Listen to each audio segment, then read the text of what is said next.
Kominfo hanya kumpulkan data ya, tapi tetap informasinya nanti kita minta dari Kominfo.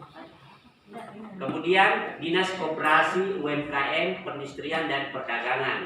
Ya, indikatornya ada 4, 1A, ya, 2C, 1D.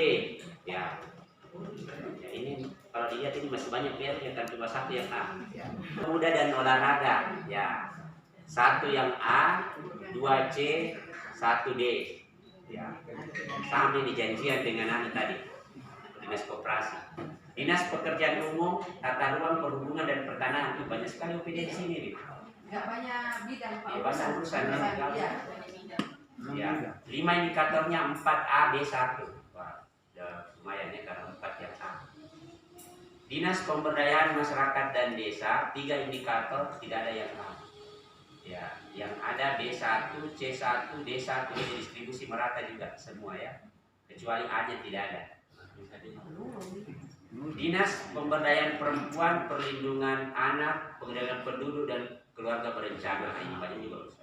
18, 25 indikator. Memang SDGs ini banyak berbicara ya, pemberdayaan perempuan, bicara kesetaraan. Ini 18 yang A, B2, C4, D1. Jadi totalnya 25 indikator. Jadi setelah Dinas Kesehatan yang paling banyak indikatornya itu pemberdayaan perempuan, perlindungan anak. Ya. SDGs memang begitu ya. Dinas Penanaman Modal itu ada 1 indikator C ya. Itu pun C. Ya. 1 tapi C. Dinas Pendidikan dan Kebudayaan ada 10 indikator, 4A, D3, C3. Totalnya 10 indikator. Ya berarti masih banyak PR-nya yang Dinas Pendidikan. Dinas Perikanan tidak ada yang A, 1 B, 1 C. Dinas Perumahan, Kawasan Pemukiman dan Lingkungan Hidup, 3 yang A, 2 yang C.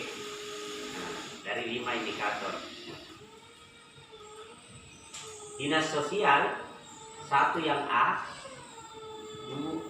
2 B, 4 C. Wah, banyak sekali PR-nya Dinas Sosial. 1 tidak ada data, 8.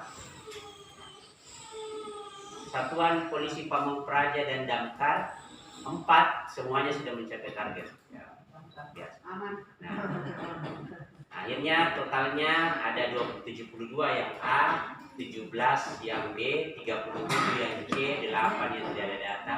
Totalnya 134 indikator.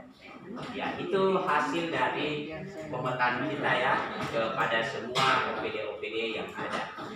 Nah, tugas kita selanjutnya adalah yang pertama harus memastikan dulu yang 8 ini. Bagaimana yang 8 ini? Maka perlu kita buka ini yang 8. Ya, tidak ada datanya. Ya.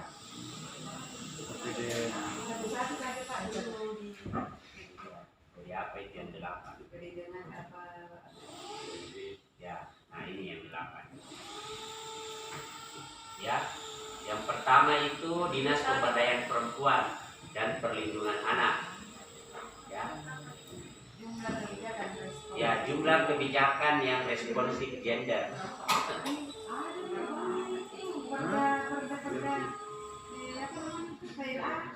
Ya. Nah, ini belum ada datanya. Bagaimana pemberdayaan perempuan ada?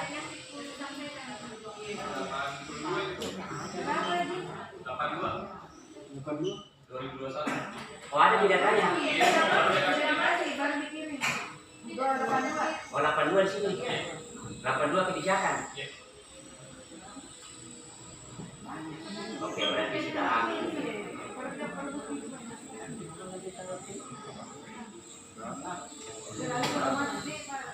Ya. Kemudian Dinas Pariwisata, Pemuda dan Olahraga, devisa sektor pariwisata. Ada. Dinas Pariwisata.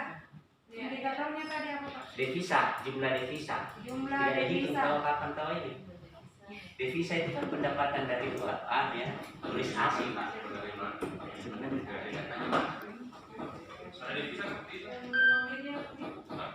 Itu PAD, bukan PAD. Kalau devisa itu kan ya, sebenarnya berapa yang dia bawa orang asing. Iya. Makanya biasa kita dengar pahlawan devisa. Yang kayak pergi Ya, tenaga kerja atau TKW. Kenapa devisa itu penting? Karena itu kan membawa dolar. Kalau kita cadangan devisanya tidak ada, ya bagaimana mau bayar utang? Jadi negara itu kan menjaga keseimbangan itu dengan mempertahankan devisa. Karena kalau devisa kita tidak ada, rupiah kita anjlok pasti. Anjlok rupiah. Nah, makanya negara itu mempertahankan devisa dengan mengendalikan neraca perdagangan lewat ekspor dan impor. Nah, salah satu pahlawan devisa itu adalah TKW dan pariwisata. Saya kurang tahu kalau daerah itu menghitung devisa kan. Dikaitkan dengan Devisa.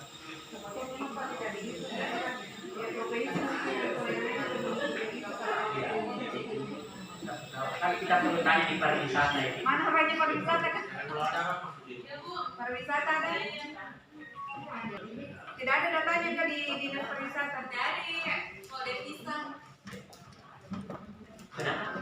dari penjelasannya dari belum dijelaskan antara Harusnya kemarin tidak masuk di RAD ini ya. Ya, berarti kita usulkan saja revisi ini ya. Ya, nanti kita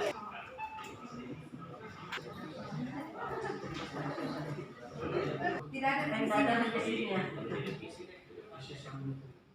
pada RAD ya. Nah, supaya nanti kita usulkan untuk revisi. Kemudian selanjutnya proporsi nilai tambah industri kecil terhadap total nilai tambah industri. Dinas Koperasi UMKM. Bagaimana ini? UMKM mana? Dinas koperasi. Pemberdayaan masyarakat dan desa. Ada? Iya Pak. Tapi Pak, ini datanya mami belum ada. Rata-rata pertumbuhan ekonomi daerah tertinggal. Bisa ada datanya itu?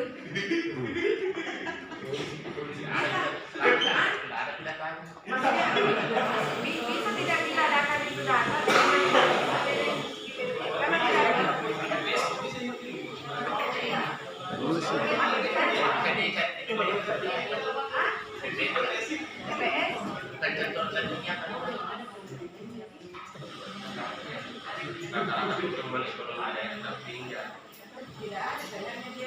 Ada BPS, ada BPS kan? Bisa di yang di Coba-coba DM kita di indeks sama di Iya ada kalau BPS membangun.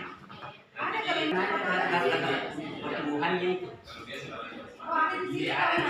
Di dokumen desa membangun ada datanya. Ya. Kita tunggu saja kalau ini deh, jangan dihilangkan dulu deh. Karena siapa tahu ada di datanya.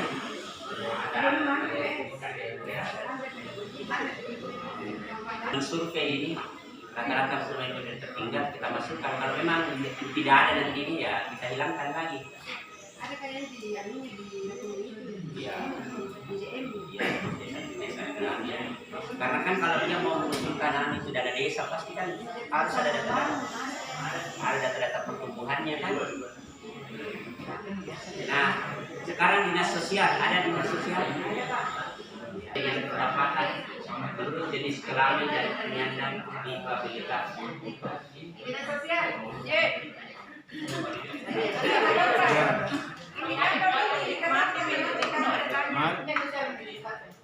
Tapi untuk dinas sosial, iya dinas pelanggan. Bisa dijaga mungkin. 50 itu lah. Pertanyaannya narasumber untuk indikator proporsi penduduk yang hidup di bawah 50% dari median pendapatan menurut jenis kelamin dan penyandang disabilitas. Ini tidak ada datanya yang masuk. Sementara di RAD itu ada. Proporsi penduduk yang hidup di bawah 50% dari median pendapatan, apakah maksudnya? Median pendapatan itu sebenarnya rata-rata ya, jadi rata-rata pendapatan terendah itu kan rata-rata nilai tengah ya pendapatan. Ada datanya? Maksudnya ya disabilitas Disabilitas bagaimana? pendapatan yang bagaimana ya? Iya. Pendapatan ya kayak gajinya apanya. Ya. Ini kan kalau SDGs itu selalu bicara jenis kelamin karena dia kan ada kemudian penyandang disabilitas. Ya. Kalau tidak ada berdasarkan jenis kelamin, langsung mungkin saja berapa penduduk yang hidup di bawah 50% dari median pendapatan. Jadi 50% dari median pendapatan. Kalau jenis kelamin ada. Jenis kelamin adanya kalau Oh, terkira. pendapatan Oh, ya kan yang fokusnya di sini jenis pendapatannya Bu, di bawah 50% dari pendapatan. Jadi kalau pendapatan harian itu misalnya orang kalau standar apa itu Bank Dunia berapa pendapatan per hari? Pendapatan Bank Dunia $1 ya, $1 per hari, $2. Silakan. Mungkin terkait tadi ini yang mengenai proporsi penduduk yang hidup di bawah rata-rata yang disabilitas ya Bu ya, khusus disabilitas. Ya, ini ada jenis kelamin menurut jenis kelamin dan penyandang Kelamin dan penyandang disabilitas. Maksudnya keseluruhannya atau cuma disabilitas? disabilitas. Jadi nanti laki-laki perempuan yang disabilitas. Kalau dengan kita yang punya data kan yang masuk di DTKS itu kan sudah jelas bahwa dia masuk kategori orang miskin di rata-rata. Kalau itu yang dimaksud nanti bisa kita dapatkan datanya. Kalau disabilitas, Iya, disabilitas. Fokus ke disabilitas. laki-laki dan perempuan, ya. Fokus ke disabilitas. Khusus disabilitas bisa. Ya. Oke, kita tunggu berarti datanya. Jangan dihilangkan. Ya. Ya. DTKS. Kerugian ekonomi langsung akibat bencana terhadap pendapatan daerah ini, termasuk kerusakan bencana dan infrastruktur yang kritis dan gangguan terhadap pelayanan dasar. Badan Penanggulangan Bencana Daerah. Oh, ini kerugian ekonomi saja. Ada datanya nih Kak, kerugian ekonomi akibat bencana terhadap PDRB. Ini PDRB ya, GDP itu PDRB. Salah ini.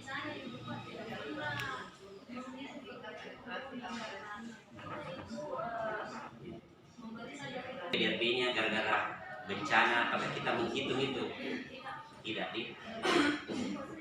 Saya itu biasa kalau misalnya ada bencana, terus ada tim dari kabupaten turun mempertanyakan kira-kira berapa kerugian dan dia tidak oleh misalnya Puting Beliung yang kemarin misalnya di kecamatan Maros Baru, itu kan harus ada datanya sebenarnya, perkiraan estimasi berapa kerugian yang dialami oleh masyarakat itu. Nah, siapa yang punya tugas untuk menghitung itu berapa kerugian itu? Kan begitu Pak. Kalau kerugian itu ada indikatornya sendiri Bu. Kalau ini terhadap PDRB masalahnya. Ada kan indikatornya yang kerugian per kejadian bencana? Ya ada nilainya. Ada yang nyetor kalau kerugian.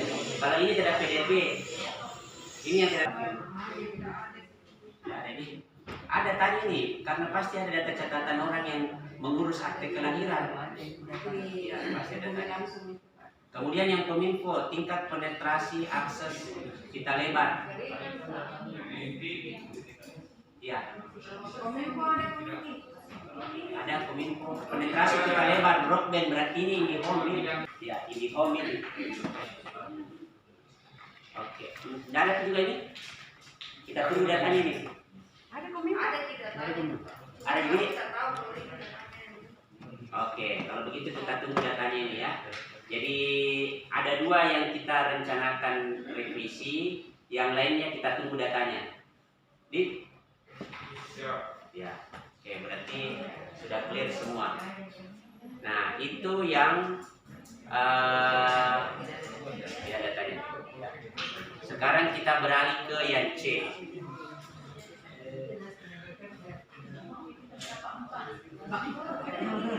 Nanti kan Bapak Ibu mencoba membuat seperti ini nanti ya. Saya minta kemarin untuk coba diidentifikasi masalahnya per EPD, terutama yang indikatornya itu C ya. Ini formatnya Bapak Ibu ya. Sebenarnya begini formatnya. Nah ini formatnya ini. Ini kan pedoman evaluasi ya. Jadi kita diminta untuk menjelaskan, misalnya tadi PPB berapa yang Bapak Ibu tidak bisa mencapai target, ya. Nah, jadi nomor berapa, indikatornya apa. Kemudian jelaskan masalahnya. Nah, kira-kira dari masalah-masalah ini masuk di mana? Apakah kendala di sumber daya kah, kelembagaan, keuangan, regulasi kah, operasional, persoalan politik kah, atau lainnya. Nah, jadi kita deskripsikan apa masalahnya. Baru nanti apa rencana tindak lanjutnya, ya. Apa yang kita mau lakukan pada indikator itu yang belum tercapai. Nanti kita akan rekap, kemudian apa institusi pelaksananya. Oke. Saya nanti Bapak Ibu siapkan formatnya, tapi sambil menunggu itu langsung saja saya evaluasi di sini supaya cepat ya. Ya. Jadi saya isi di keterangan masalahnya, kemudian nanti di sini rencana tindak lanjutnya apa mau dibikin.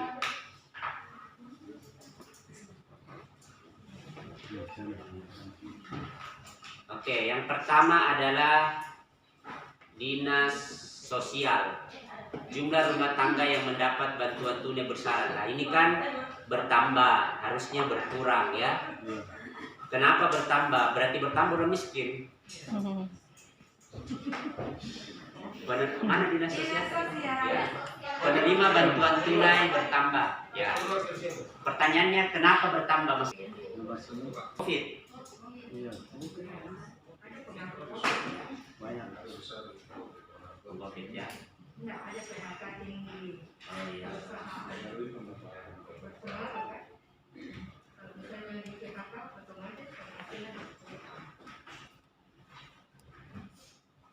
Iya, silakan.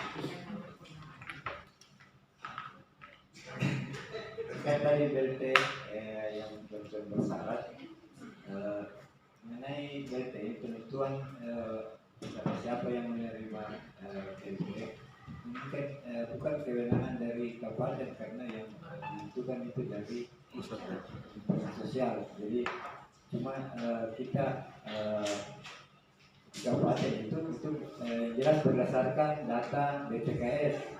Jadi siapa-siapa yang menerima bantuan sosial, baik itu beberapa jenis bantuan, dari menentukan itu dari Kementerian Sosial berapa siapa yang mendapatkan bantuan, seperti nanti mungkin ada subsidi BBM. Cuma kita nanti terima data-datanya dari kementerian siapa yang KPM yang mendapatkan bantuan. Mungkin Ya, ya betul. Karena memang data menerima bantuan itu Kementerian Sosial yang punya datanya. Cuma ada kecenderungannya bertambah penerima. Saya kurang tahu bertambah penerima ini bertambah orang miskin kah? Atau bertambah alokasi anggarannya? Itu kan yang jadi pertanyaan. Kalau misalnya orang miskinnya sebenarnya tidak bertambah, cuma tambah banyak anggaran yang bisa dikasih, nah, berarti kan bertambah orang yang bisa dapat kan.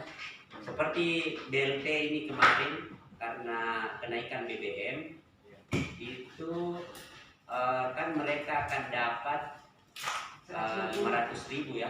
Bisa 600. 500.000. 600 lah. Saya katanya 200 dulu baru 300, kali 500. 2 bulan itu. Katanya saya dengar ini langsung ambil kantor pos. Satu season itu. Ya besok itu ada penyaluran. Ya. Untuk info besok. Apa itu BLT? 2 bulan di Bantuan langsung tunai. Oh, dari BBM. Ini yang ditambah lagi. Baru untuk 1 bulan untuk BBM. Nah ini kan data kita begini dia perilakunya datanya ya, bahwa kita itu ada di tahun 2013 itu kita 2020 ya, ada 13.000 yang menerima. Target kita 12.000 di 2021, tapi ternyata yang menerima 14.000. Ini kan bertambah dari baseline 13.000 menjadi 14.000. Harusnya kan turun. Jadi artinya orang yang menerima bantuan itu tidak layak lagi menerima bantuan sehingga dia sudah semakin sejahtera. Kalau bertambah 1.000 berarti bertambah orang yang miskin. Nah kira-kira penambahannya itu karena apa? Itu kan perlu kita tahu. Bertambahkah karena pendataannya lebih banyak ataukah bertambah karena anggarannya yang bertambah? Jadi kalau data DTKS itu semakin tahun itu semakin berkurang data DTKS. Tapi kalau mengenai penganggarannya kan bukan kita ya bertambah, alhamdulillah bertambah tapi dari kementerian, tapi data DTKS kan tidak selalu dapat. Iya, ada beberapa jenis bantuan, misalnya PKH tersendiri, itu tergantung dari penilaian dari Kemensos. Termasuk bantuan BLT, bantuan sembako, bantuan minyak goreng. Ya, biasa kan dia juga punya tahu juga sistemnya bagaimana di kementerian, jelas kita semua terima data penerimaannya. Ya, berarti Tapi kalau data DTKS itu oh iya, data apa itu BPKS? data terpadu kesejahteraan sosial. Data terpadu kesejahteraan sosial. Bukan sama PHK itu.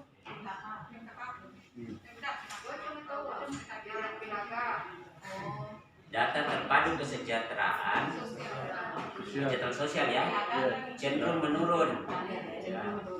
Karena kita ada beberapa waktu yang lalu kita sudah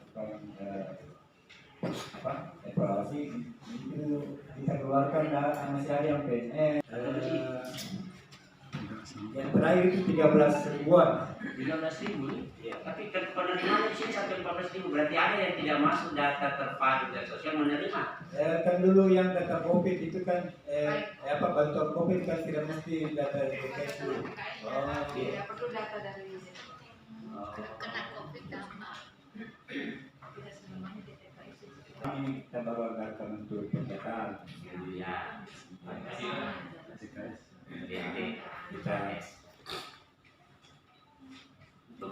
Pemberian bantuan sesuai data DTKS.